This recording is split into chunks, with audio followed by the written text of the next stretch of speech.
रविन्द्रनाथ टैगोर, इन्हें are N Tagore के नाम से भी जाना जाता है। इनका जन्म 1861 ईस्वी में होता है, मृत्यु 1941 ईस्वी में होती है।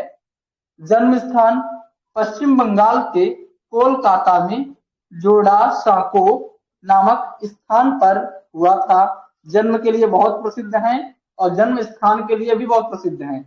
कोलकाता पश्चिम बंगाल भी आ सकता है, कोलकाता भी आ सकता है, जोड़ासांको भी आ सकता है। बिल्कुल जो एग्जैक्ट जगह है वो जोड़ासांको धारे है, सॉरी जोड़ासांको है।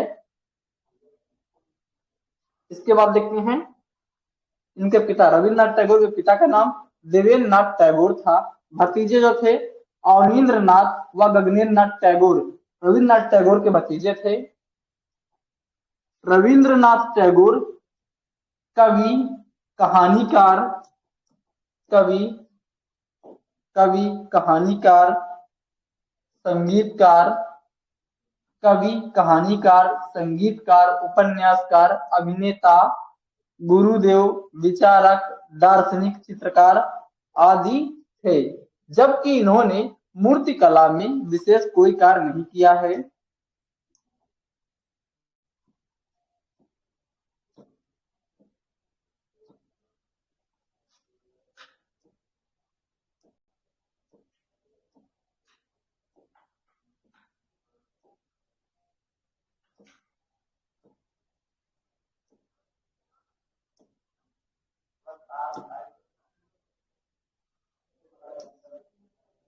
इसके बाद देखिएगा 1901 ईस्वी में शांति निकेतन में शिक्षण संस्थान की स्थापना की तथा यहीं पर 1919 ईस्वी में कला भवन नामक कला संकाय भी आरंभ किया। ये दोनों पॉइंट बहुत महत्वपूर्ण है, बहुत पेपर में पूछे जाते हैं दोनों पॉइंट। 1901 ईस्वी में शांति निकेतन में शिक्षण संस्थान की स्थापना होती है। उसी के कुछ दिनों के बाद या कुछ सालों के बाद 1919 ईस्वी में कला भवन नामक कला संकाय का भी आरंभ यहाँ पर होता है।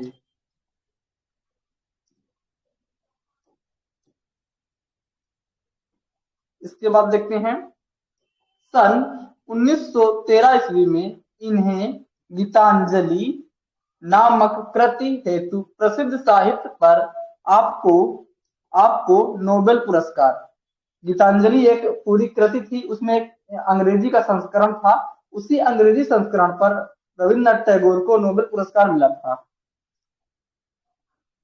सन 1915 ईस्वी में आपको जॉर्ज पंचम के द्वारा नाइटहुड की उपाधि से सम्मानित किया गया। वह 1919 ईस्वी में जलियांवाला बाग हत्याकांड के विरोध में वापस कर दिया। मतलब कि जो नाइटहुड की उपाधि मिली थी 1919 ईस्वी में जलियांवाला हत्याकांड हुआ था, उसी के विरोध में इन्होंने नाइटहुड की उपाधि को वापस कर दिया था।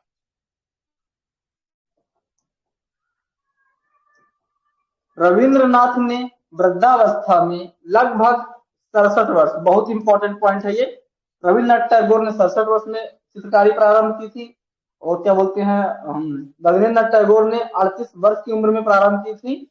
ये पॉइंट बहुत पूछे जाते हैं।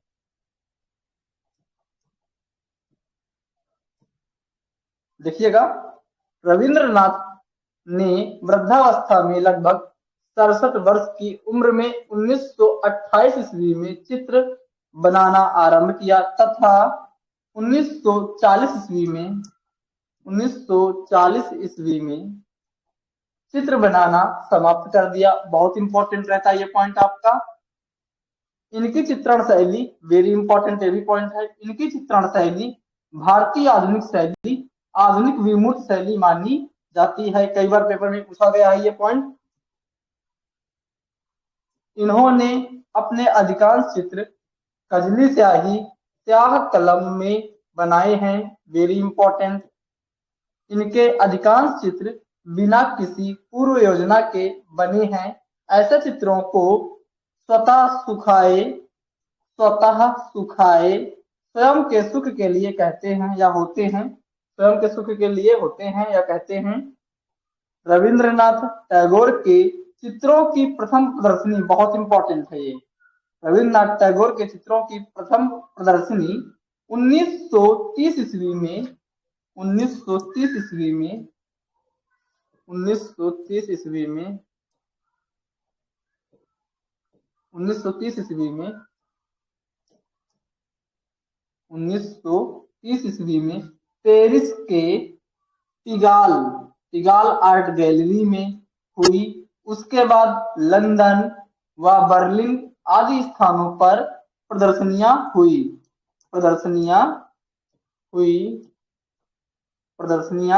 हैं। इसके बाद देखते हैं, भारत में इनके चित्रों की प्रदर्शनी 1931 ईस्वी में मुंबई में तथा 1932 ईस्वी में कोलकाता में हुई थी। ये दोनों पॉइंट याद रखना। प्रथम प्रदर्शनी कहाँ हुई थी? 1930 ईस्वी में पेरिस के पिगाल आर्ट गैलरी में हुई थी। उसके बाद लंदन और बर्लिन में होती है। 1931 में भारत में, 1931 में मुंबई में, 1932 में कोलकाता में होती है। ये दोनों पॉइंट बहुत अच्छे से याद रखना, कंफ्यूजन करने वाले हैं ये पॉइंट। इसके बाद देखते हैं, इन्होंने लगभग 2500 के आसपास चित्र व रेखांकन बनाए हैं। यह कभी कभी अपने चित्रों को रंगने के लिए रंगीन फूलों की पंखुड़ियां, पत्तियां, हल्दी को पन्ने पर रगड़कर उसका प्रभाव लेते हैं। रविंद्रनाथ टैगोर ने अंतिम 10 वर्षों में 2000 के आसपास चित्र व रेखांकन बनाए थे। इनकी कला पर अभिव्यंजनावादी कलाकार पॉल क्ली, एमिली नोल्ड का प्रभाव माना जाता है। 1946 ईस्वी में यूनेस्को द्वारा आयोजित अंतरराष्ट्रीय आधुनिक कला प्रदर्शनी में इनके या इनके कर लीजिएगा, उनके किसी और के लिए हो जाएगा सेंटेंस। इनके 4 चित्र सम्मिलित किए गए थे। रविंद्रनाथ ने कला के विषय में कहा है कि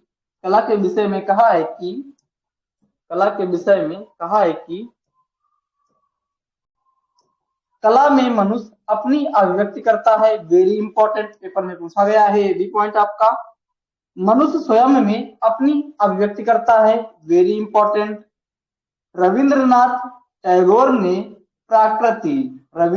टैगोर ने प्रकृति को मानव का सर्वश्रेष्ठ शिक्षक मानते हैं, वेरी इंपॉर्टेंट। आनंद कुमार स्वामी ने इनकी कला की आलोचना करते हुए इनकी कला को बच्चों की कला not childish but like child कहा था।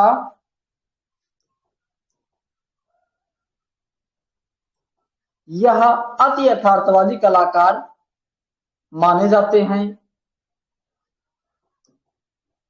इनकी कला में बच्चों की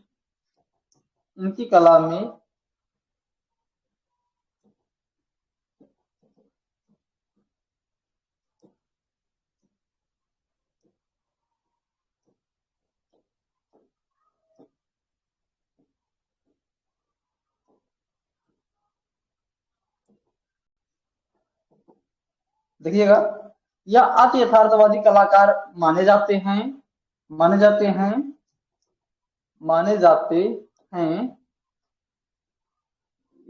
इसको नया पॉइंट ही करते हैं।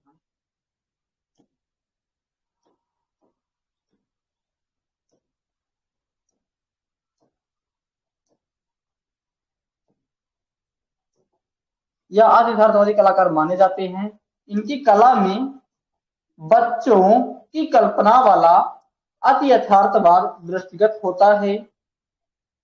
डब्ल्यू जी आर्चर ने रविंद्रनाथ टैगोर को आधुनिक चित्रकार कहा था। यह क्वेश्चन कभी आया नहीं है, लेकिन कभी भी पेपर में आ सकता है। अच्छे कंफ्यूज हो जाएंगे, क्योंकि ये चीजें जल्दी से मिलती नहीं है, गूगल करने पर ही मिलती हैं।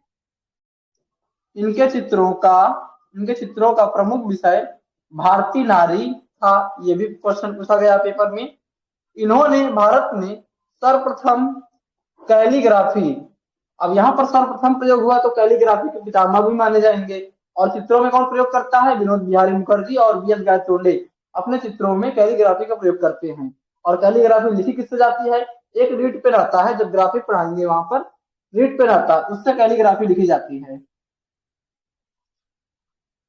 इन्होंने भारत में सर्वप्रथम कैलीग्राफी विधा का प्रयोग किया था। रविंद्रनाथ टैगोर ने बांग्ला भाषा में जन गण मन लिखा था, जो बाद में भारत का राष्ट्रगान बना। इसके अलावा बांग्लादेश के राष्ट्रगान आमान सोनार बांग्ला भी उन्हीं की कविता से लिया गया है।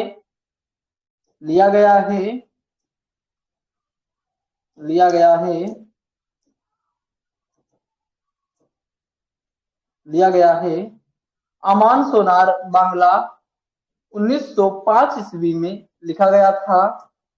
1905 ईस्वी में लिखा गया था।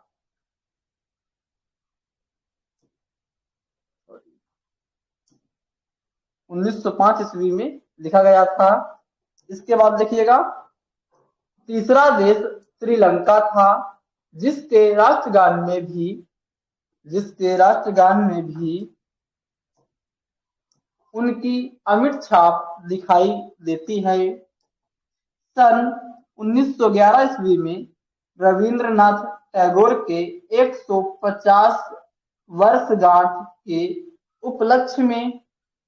उपलक्ष्य में उनके चित्रों की प्रदर्शनी दी लास्ट हार्वेस्ट नाम से की गई थी।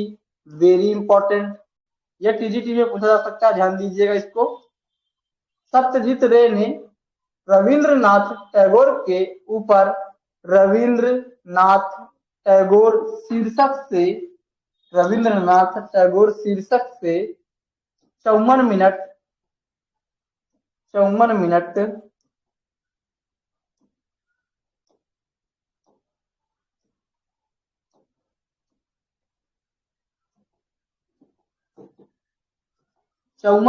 की डॉक्यूमेंट्री फिल्म 1961 ईस्वी में बनाई थी। यह फिल्म भी पूछी गई है। फिल्म का नाम नहीं पूछा गया है, ना तो कभी इनका नाम मिलता है कि फिल्म का नाम क्या था, सिर्फ इसकी टाइमिंग पूछी गई है पेपर में।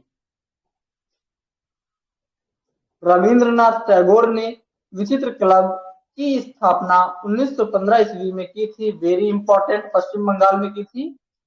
रविंद्रनाथ टैगोर ने विचित्र क्लब की स्थापना पश्चिम बंगाल में की थी 1915 में।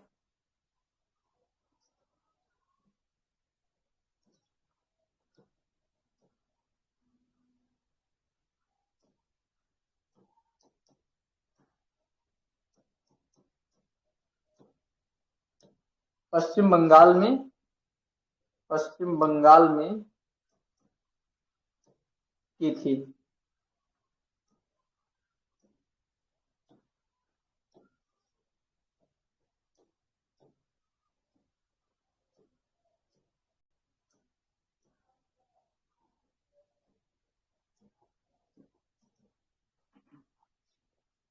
इनकी प्रमुख पुस्तकें देखिएगा। प्रमुख पुस्तकें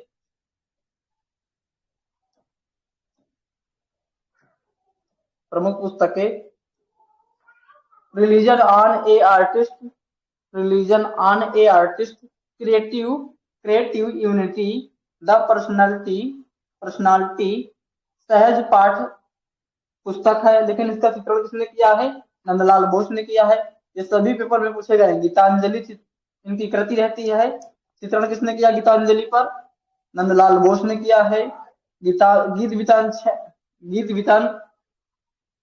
वितान छेनका इनके दो ग्रंथ है। 1 मिनट, अलग अलग है। गीत वितान का चित्रण किसने किया है? नंदलाल बोस ने किया है। छेनका चित्रण किसने किया है? नंदलाल बोस ने किया है। चित्रांगदा चित्रण किसने किया है?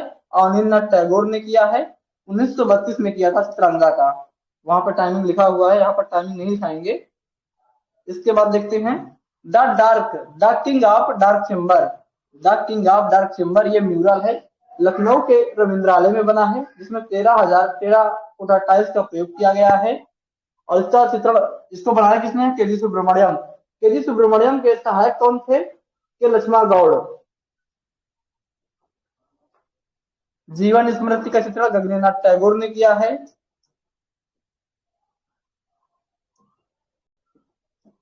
और ये सभी, ऐसा नहीं है कि कोई इसमें से पूछा नहीं गया है, इसमें से सभी क्वेश्चन आपके पूछे गए हैं, A to Z एग्जाम में कोई ना कोई एग्जाम में पूछे गए हैं। इसीलिए यहाँ पर पुस्तकों के साथ साथ हमने उसका चित्रण किसने किया वो भी दे दिया है। ये पुस्तकें हैं लेकिन इनका चित्रण भी अलग अलग लोगों ने किया है। प्रमुख चित्र देखिएगा, वुमेन फेस इंक में है। वुमेन फेस का माध्यम जो है, माध्यम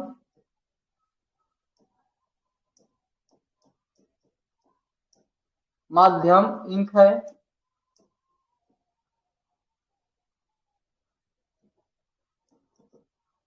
माध्यम इंक है।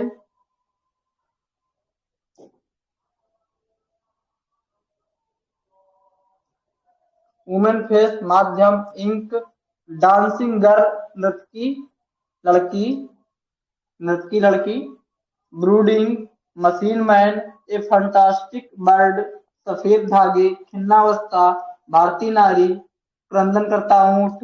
ये सभी चित्र जितने भी हाईलाइट है ना, ये सभी पेपर में पूछे गए हैं किसी न किसी पेपर में।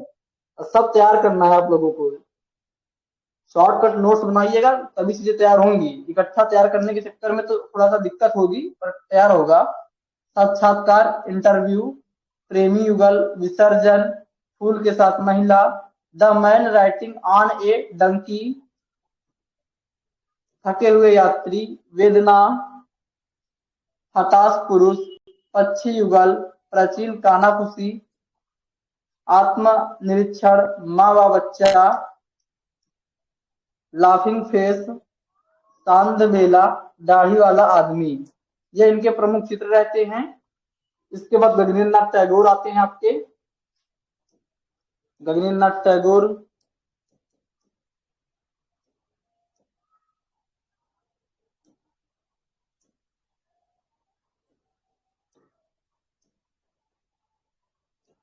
गगनेन्द्रनाथ टैगोर, इन्हें GN टैगोर भी कहते हैं। जन्म 1867 ईस्वी में होता है, मृत्यु 1938 में होती है। जन्म स्थान जोड़ासांको, पश्चिम बंगाल था। छोटे भाई का नाम अवनींद्रनाथ टैगोर था। अवनींद्रनाथ टैगोर था। 1910 से 15 ईस्वी में अवनींद्रनाथ टैगोर की कृति जीवन स्मृति के आधार पर चित्र भी बनाए। वेरी इंपॉर्टेंट, यहाँ पर टाइमिंग भी दी हुई है, वहां पर टाइमिंग हमने नहीं दिखाया है, यहाँ पर टाइमिंग दी हुई है। यह प्रथम भारतीय चित्रकार थे जिन्होंने 1920 ईस्वी के बाद यूरोपीय कला की विशेषताओं को अपनाने का गंभीर प्रयास किया, साथ ही अपनी निजी शैली का विकास किया। 1921 ईस्वी में इन्होंने घनवादी प्रयोग आरंभ किया तथा इन्हें भारत का प्रथम घनवादी चित्रकार माना जाता है। Very important.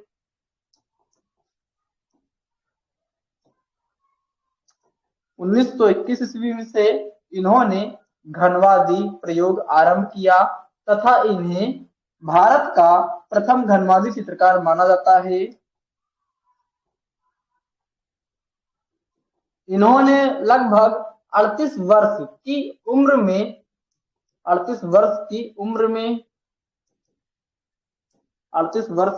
में चित्रकला आरंभ की। 1922 ईस्वी में स्टेला क्रैमरिस ने इन्हें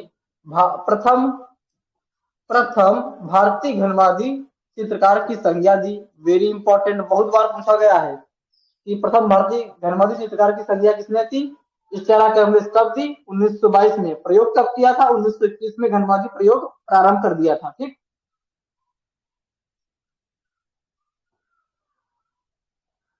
1938 ईस्वी में पक्षपात हार्ट अटैक के कारण इनकी मृत्यु हो गई। इनकी कला को रोमांटिक यथार्थवाद रोमांटिक यथार्थवाद,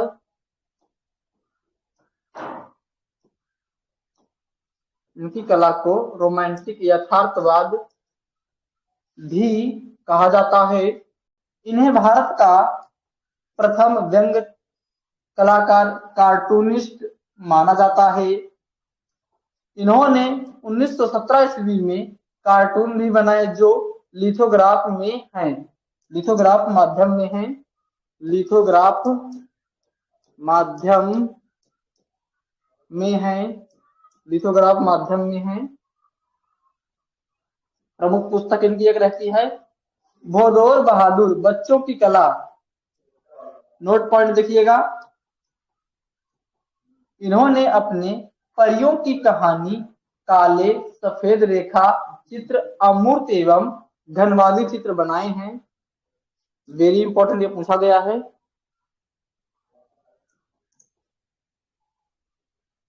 गगनेंद्र नाथ टैगोर ने धनवादी चित्र जल रंग तकनीक में बनाए थे।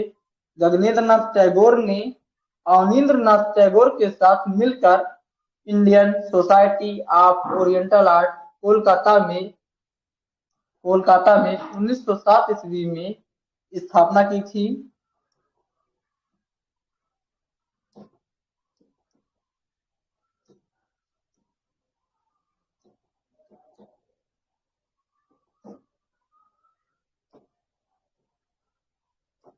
प्रमुख चित्र देखिएगा,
देखिएगा इनके प्रमुख चित्र के बारे में।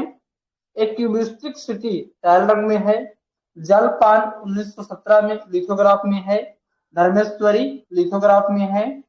प्राणयदूत, प्राणयदूत जो है उनका भी रहता है, किसका? अवनींद्र टैगोर का, अवनींद्र नाथ टैगोर का भी है। अवनींद्र टैगोर का, वो टीजीटी में पूछा गया था अवनींद्र टैगोर वाला। प्राणयदूत, स्वर्ग, पुरी द्वारिका, द एट्रियम, पंजाब में शांति घोषित, जलियांवाला बाग का व्यंग्य चित्र था, ये 1921 में बनाया था। सात चंपक के फूल, मीटिंग इन द स्टेयरकेस, जल रंग में है, एनजीएमए में संग्रहित है। मीटिंग इन द स्टेयरकेस, जल रंग, एनजीएमए में संग्रहित है, राष्ट्रीय आधुनिक कला संग्रहालय में। टेम्पल क्यूबिस्टिक, वास एंड टेम्परा में है, एनजीएमए में संग्रहित, नगमा में। रविंद्रनाथ टैगोर का व्यक्ति चित्र तैल रंग में। इंडियन म्यूजिशियन, भारतीय जादूगर, जल रंग टेम्परा में है, एनजीएमए में संग्रहित है ये भी। The sand of Himalayas, temple at the Puri in the range, बाल रूम डांस कार्टून है जो जल रंग में बना हुआ है। City in the night light, कुछ भी करके आए। अर्जुन व चित्रंगा, माइक ऑफ कीजिएगा, किसी का वॉइस आ रहा है इधर से।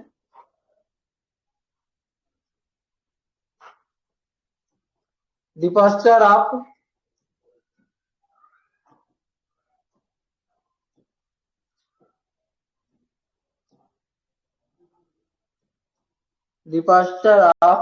चैतन्य, 21 चित्र चैतन्य महाप्रभु का, Chaitanya Mahaprabhu Charitamala, port in the island in the bird, पक्षी के द्वीप पर कवि, जल रंग में, आदित्य लोक व्यंग चित्र है जो कि जल रंग में है, जल रंग में।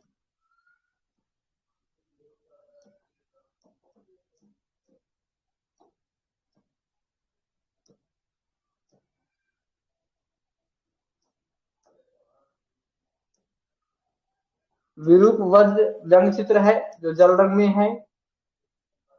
प्रतिमा विसर्जन जल रंग में 1915 में बना हुआ है। स्वप्न जाल द्वारिका के मंदिर, स्वप्निल देश, स्वप्न संगिनी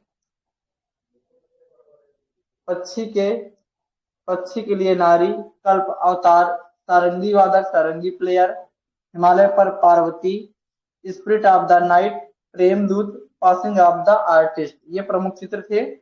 इसके बाद आता है आपका यामिनी रंजन राय, जिन्हें एम एफ हुसैन से पहले भारत का पिकासो कहा जाता था।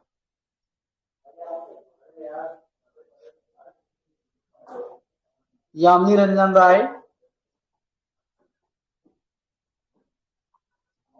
जन्म 1887 ईस्वी में जन्म होता है, मृत्यु 1972 ईस्वी में होती है। जन्म स्थान पश्चिम बंगाल के बांकुड़ा के बिलियातोरे में हुआ था। कला शिक्षा कलकत्ता कला विद्यालय से हुई थी।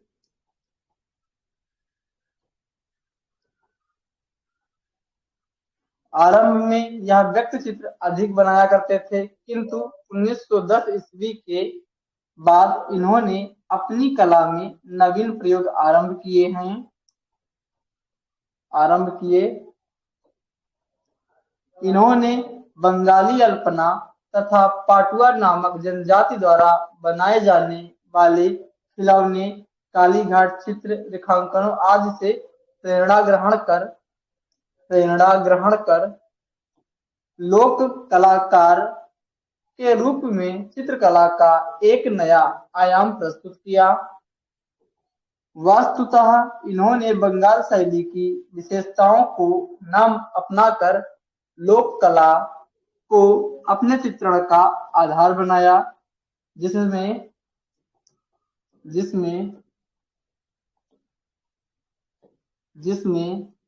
इन्होंने लाल, हरे, भूरे, नारंगी चटक रंगों व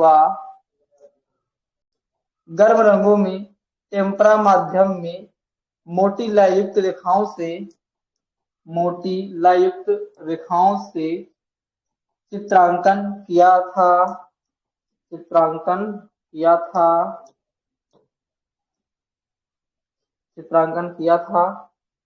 1929 से 36 ईस्वी तक यह मेयो स्कूल लाहौर पाकिस्तान में सहायक निर्देशक के पद पर भी रहे। इनकी प्रथम चित्र प्रदर्शनी 1950 ईस्वी में एसीए आर्ट गैलरी न्यूयॉर्क में हुई एवं यहीं पर फ्रांसीसी कला समीक्षकों ने इनके चित्रों की तुलना फाववादी कलाकार हेनरी मातिस व विसेंट वान गॉग माने से की गई। ये पॉइंट भी बहुत इंपॉर्टेंट है, खासकर फाववादी कलाकार हेनरी मातिस और विसेंट वान गॉग तो अभियोजनावाद के थे, माने जो है अलग एक थे, लेकिन ये सभी आते हैं ऑप्शन में, प्रमुखता इन्हीं को दीजिएगा। इन्होंने ईसा मसीह के जीवन पर आधारित चित्र श्रृंखला 1937 ईस्वी में अपनी निजी शैली में बनाई, जो कि बहुत प्रसिद्ध हुई। ये बहुत इंपॉर्टेंट है क्योंकि इसी के लिए फेमस हुए थे, ईसा मसीह के चित्रों के लिए। ये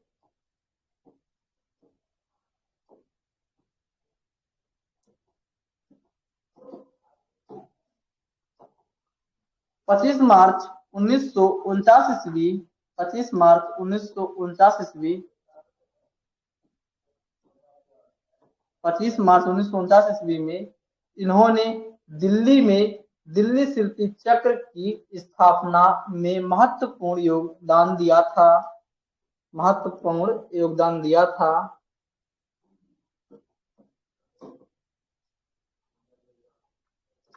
भारत सरकार ने इन्हें 1955 ईस्वी में कला का प्रथम पद्म भूषण पुरस्कार प्रदान किया था। मतलब कि कला के क्षेत्र में सर्वप्रथम 1955 में पद्म भूषण यामिनी राय को प्रदान किया था। पद्मश्री किसे प्रदान किया था? 1957 में सुधीर रंजन शास्त्री को प्रदान किया था। वो क्या बोलते हैं, पद्म विभूषण प्राप्त किया था वो नंदलाल बोस को मिला था 1954 में। महात्मा गांधी ने इन्हें राष्ट्रवादी कलाकार की संज्ञा दी।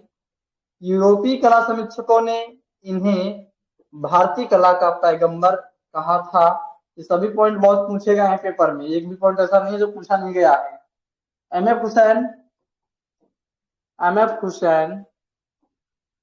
एमएफ हुसैन से पूर्व इन्हें भारत का पिकासो, मतलब कि एमएफ हुसैन से पहले इन्हें भारत का पिकासो कहा जाता था। उसके बाद या एमएफ हुसैन को पिकासो कहा जाने लगा बाद में। एमएफ हुसैन से पूर्व इन्हें भारत का पिकासो कहा जाता था। यामिनी रंजन राय की चित्रकला की मुख्य विशेषता सरलता है, पूछा गया पेपर में ये भी। यह स्वयं को पाटुआ कलाकार कहलाना पसंद करते हैं, वेरी इंपॉर्टेंट। राष्ट्रीय ललित कला अकादमी नई दिल्ली के द्वारा प्रथम फेलो सदस्य इन्हें 1955 ईस्वी में चुना गया।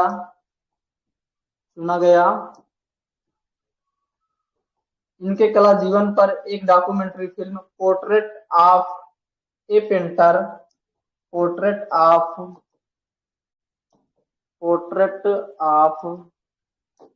पेंटर लघु फिल्म 1990 ईस्वी में देवदत्त ने बनाई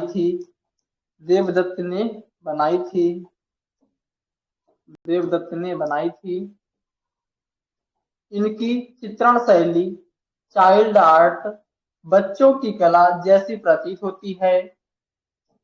इनके चित्रण का विषय बंगाल की लोक कला थी, वेरी इंपॉर्टेंट।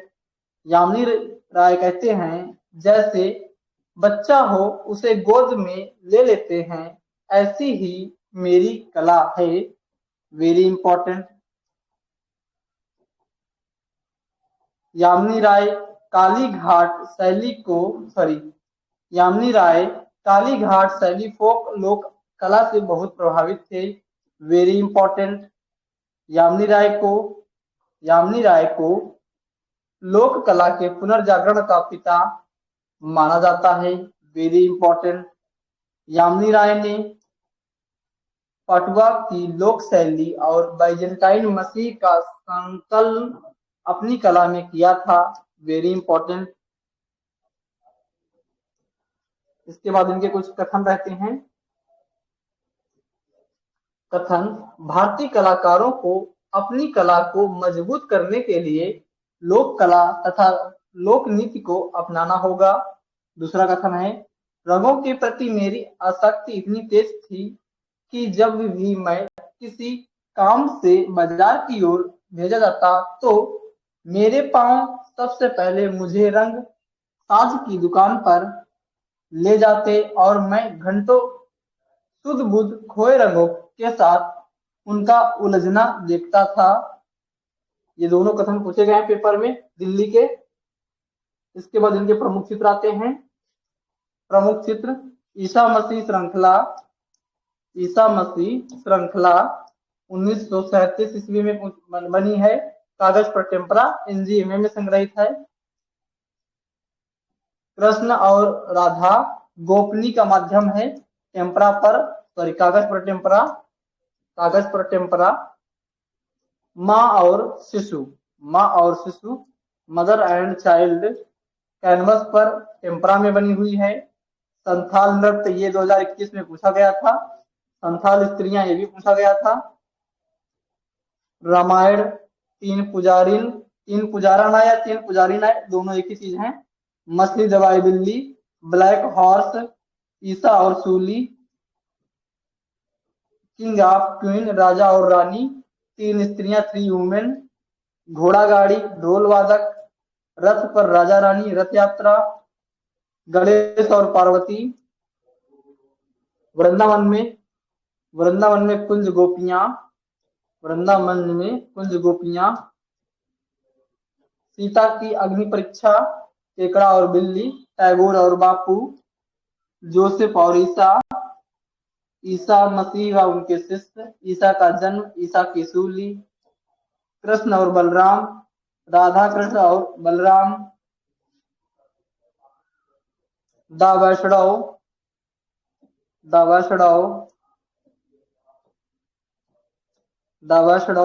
पंचवटी में स्वर्ग, द वैष्णव, पंचवटी में स्वर्ण मृग, ईसा का अंतिम भोजन, तीन मृदंग वादक, man with A bird, cross पर ईसा, श्री कृष्ण और यशोदा, बाउल ग्रुप, बाउल साधु, ये इनके प्रमुख चित्र थे। इसी के साथ यामिनी राय भी आपके पूरे हो जाते हैं।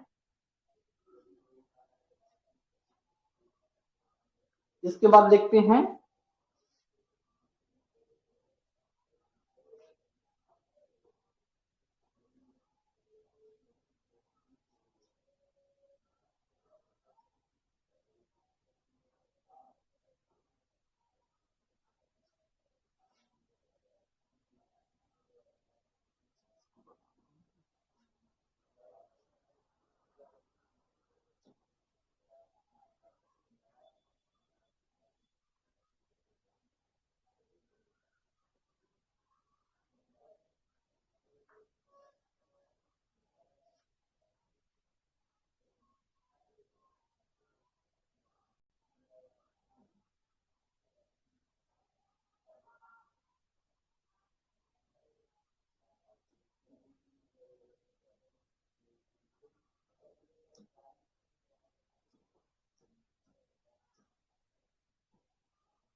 देखिएगा, निकोलस रोरिक, यहाँ से भी क्वेश्चन आते हैं। शायद ये पिछली बार छूट गया था, हमको लगता है लिखाने के लिए, पता नहीं, ध्यान नहीं दिया। निकोलस रोरिक, जन्म 1874 में होता है, 1947 में इनकी मृत्यु होती है। सेंट पीटर्सबर्ग रूस के कलाकार हैं, तो बहुत इंपॉर्टेंट है, यहाँ से भी क्वेश्चन पूछे गए हैं।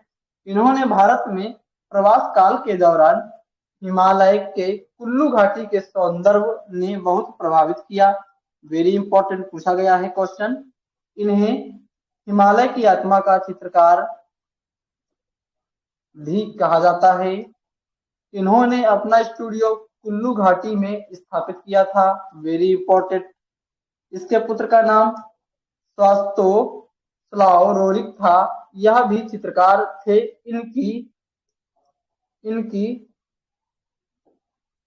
इनकी पत्नी का नाम प्रथम दादा साहब फाल्के पुरस्कार विजेता देविका रानी रोरिक था। देविका रानी रोरिक था। निकोलस रोरिक ने रूसी दृश्य चित्रकार आर्खिन कोहेन से चित्र विधा सीखी थी। निकोलस रोरिक ने कुल 27 ग्रंथ लिखे थे। इन्होंने भारत में हिमालय के विभिन्न चित्र श्रृंखलाओं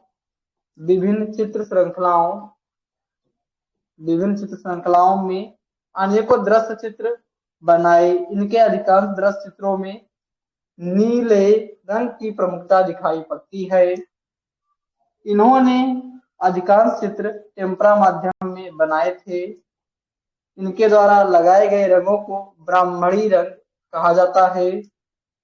इन्हें रंगों का जादूगर, मास्टर ऑफ द माउंटेन्स भी कहा जाता है। इनकी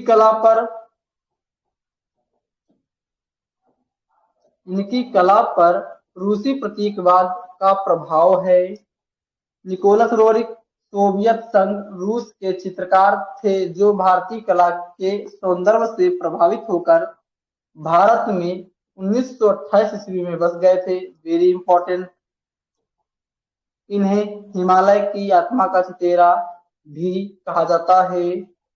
इनकी मृत्यु 1947 ईस्वी में कुल्लू घाटी में हिमाचल प्रदेश में हुई थी।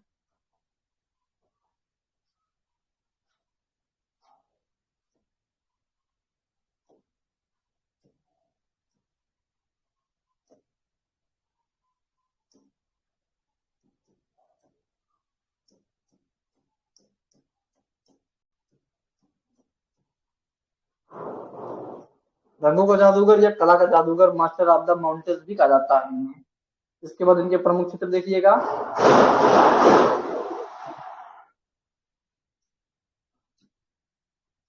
हिमालय पूछा गया है, पर्वत, सीरीज माध्यम जल रंग, कृष्ण कुल्लू बसंत में ये भी पूछा गया है। इसके बाद देखिएगा mother of the world, battle in the heavens, burning of the darkness, pearl oak, searching, drafts of life, guest of overseas, ये प्रमुख चित्र थे। इसके बाद देखिएगा नोट पॉइंट, रोरिक संग्रहालय कुल्लू में भी है और न्यूयॉर्क में भी है। निकोलस रोरिक के बहुत सारे चित्र चित्रकला परिषद में प्रदर्शित हैं। इसके बाद आती हैं आपकी अमृता शेरगिल, जिन्हें भारत का प्रथम आधुनिक महिला कलाकार माना जाता है।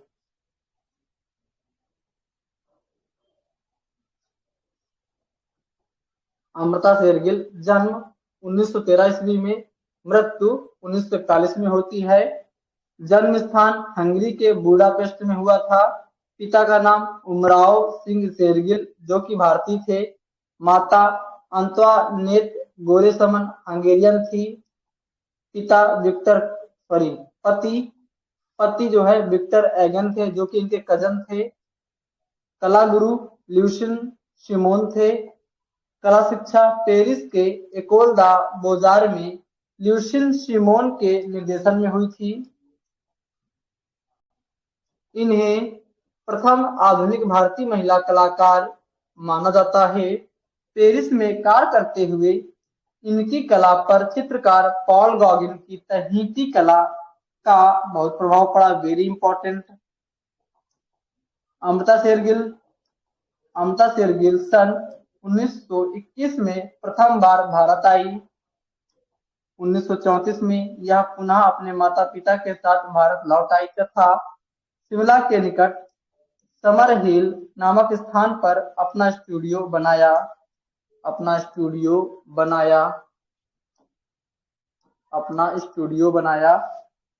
1934 से 35 ईस्वी में इनकी प्रथम चित्र प्रदर्शनी उत्तर मध्य क्षेत्रीय सांस्कृतिक केंद्र इलाहाबाद में स्थित महात्मा गांधी कला वीथिका में हुई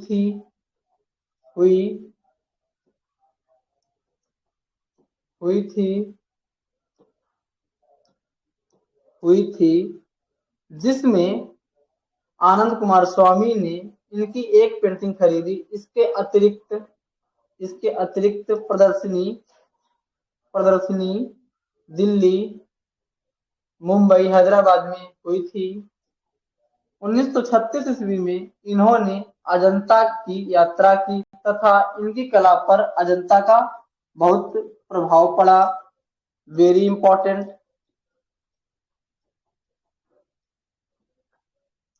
भारत में रहकर इन्होंने मुख्य रूप से गरीबी, मध्यवर्गीय, किसान इत्यादि का चित्रण किया है। इनके चित्रों में अधिकांश विषाद, दुख की झलक दिखाई पड़ती है, वेरी इंपॉर्टेंट। 1932 ईस्वी में इनके चित्र टोरसो धड़ पर ग्रैंड सैलोन पुरस्कार प्राप्त हुआ था।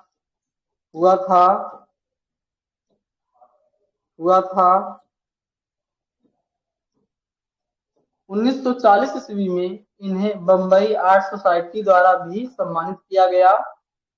मात्र 28 वर्ष की कम उम्र में 5 दिसंबर 1941 ईस्वी में लाहौर में इनकी मृत्यु हो गई। अमृता शेरगिल को उदास आंखों की चितेरी भी कहा जाता है, वेरी इंपॉर्टेंट। इनका प्रिय रंग लाल रंग था। प्रमुख चित्रण माध्यम तैल रंग था। कथन था, मैं रंगों को पूजती हूँ। कथन उनका दूसरा है, अगर भारत में गरीब ना होते तो शायद मेरे चित्रण का कोई विषय ना होता। कथन फिर है, कला का संबंध आत्मा से है। यामिनी राय ने भारत में अमृता शेरगिल की कला को सर्वाधिक प्रोत्साहन किया था।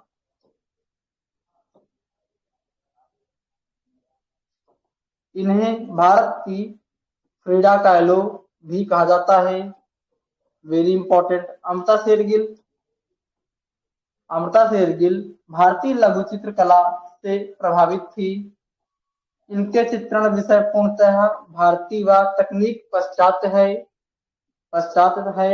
थी। अमृता शेरगिल कलाविद का आर्ट गैलरी गोरखपुर उत्तर प्रदेश में स्थित है, वेरी इंपॉर्टेंट। अमृता शेरगिल से बहुत क्वेश्चन आए हैं, बहुत क्वेश्चन। इन्हें वायलिन व पियानो बजाने का शौक था। अमृता शेरगिल अजंता, मुगल, राजपूत तथा बसोली शैलियों से प्रभावित थी, वेरी इंपॉर्टेंट। अमृता शेरगिल 1969 ईस्वी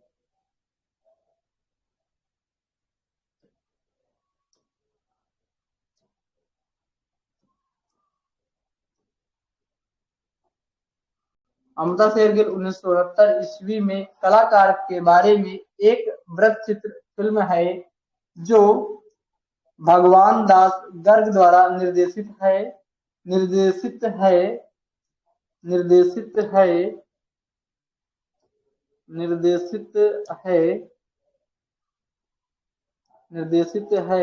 और भारत सरकार के फिल्म प्रभाग द्वारा निर्मित है।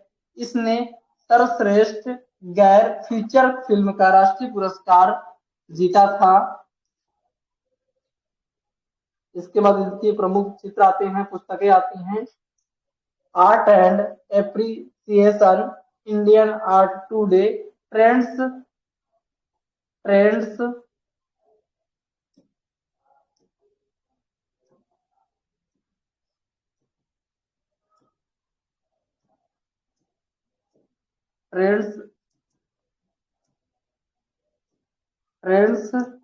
Of art in India. इसके बाद प्रमुख चित्र आते हैं। युवतियां 1932 में, स्लीप, द पोटैटो किलर, तीन स्त्रियां,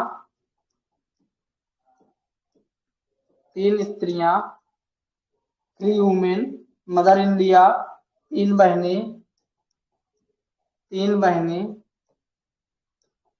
थ्री सिस्टर्स 1935 ईस्वी में, वधु का श्रृंगार, ब्राइड्स टैलेंट 1937 ईस्वी में, फल केले बेचने वाले, द बनाना सेलर, ब्रह्मचारी, चारपाई पर विश्राम, वुमेन ऑन चारपाई, नील पीसने वाले, द स्टोरी ऑफ टेलर, हल्दी पीसने वाले, हल्दी ग्राइंडर्स 1940 ईस्वी में, रेस्टिंग आराम, बालिका वधू, अछूत बालिका, हंगेरियन जिप्सी गर्ल, तोरसो धड़, तोरसो धड़ 1932 ईस्वी में बना हुआ है। The little girl in blue, young girl, Parvati स्त्रियां, हिल वुमेन, ये डाक टिकट बना हुआ है, बहुत इंपॉर्टेंट है। माउंटेन मैन, माउंटेन वुमेन, आराम करती स्त्रियां, आराम करती स्त्रियां, बाजार जाते दक्षिण भारती, सिख गायक, हाथी का स्नान, प्रोफेशनल मॉडल, भिखमंगे, द बैगर, भारतीय लड़कियां, ऊंट और ऊंट वाले, स्लीपिंग वुमेन, दार्जिलिंग कुलीगर, हाट बाजार। इतने इनके प्रमुख चित्र हैं। अमृता शेरगिल बहुत इंपॉर्टेंट है, यहाँ से बहुत सारे चित्र पूछे गए हैं और हर एक पॉइंट पूछा गया है यहाँ से इनका, ऐसा कोई पॉइंट नहीं है जो पूछा ना गया हो।